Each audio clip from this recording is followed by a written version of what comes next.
Merci, chers collègues.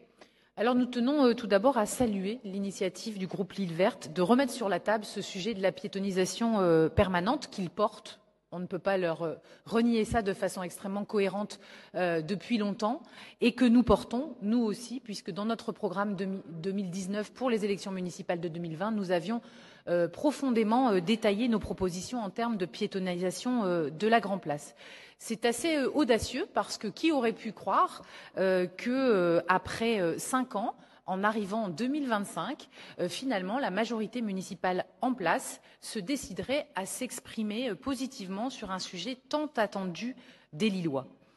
Dans notre programme de 2020, nous avions porté une transformation ambitieuse du centre-ville qui reste au cœur de notre engagement, celui d'une ville apaisée, d'une ville fluide, qui permette d'avoir un cœur de ville attractif, agréable à la fois pour les commerçants mais aussi pour les habitants qui vivent encore et on en veut toujours, notamment les personnes à mobilité réduite, les personnes âgées qui pourraient craindre une piétonisation mais pour qui des solutions peuvent tout à fait être trouvées comme dans d'autres villes. Et loin de nous l'idée d'imposer une piétonisation brutale, mais plutôt une vie autour de cette zone piétonne, de cette grande promenade qui irait des principaux poumons verts de l'île, de la citadelle jusqu'à Saint-Sauveur en passant par le centre-ville. Un poumon vert, un poumon piéton qui apaiserait donc les circulations, les déplacements, avec une condition, peut-être là nous ne sommes pas d'accord avec l'Île Verte, c'est le fait de proposer aux habitants lillois des parkings silos réversibles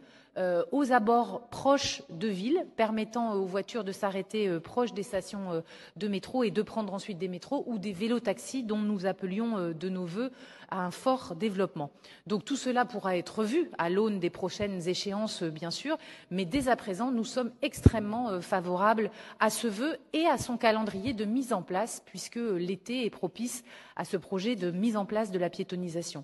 Pour terminer, ce qui est le plus frappant finalement, c'est l'aspect politique de ce débat, parce que 5 ans après, c'est une position tardive, une position bien éloignée d'une vision proactive de transformer la façon de vivre le cœur de ville et d'attirer notamment des visiteurs et des touristes dans une ville propre, sûre et apaisée à son cœur de ville.